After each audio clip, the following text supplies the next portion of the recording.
How to convert Lazada Coins to Gcash. So first things first is open up your Lazada application and make sure that you're logged into your account. First things first is head straight into account to the lower right portion of your screen and then just check or access your current coins in here.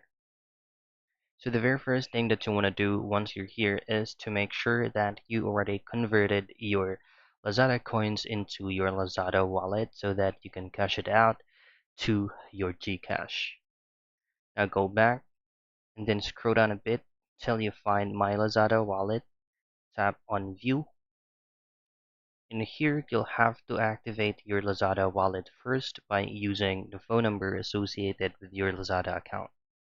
Once activated, your Lazada coins will automatically be converted into your Lazada wallet and then just simply withdraw it to your e-wallet, which is your Gcash account. And that is how you convert your Lazada coins to Gcash.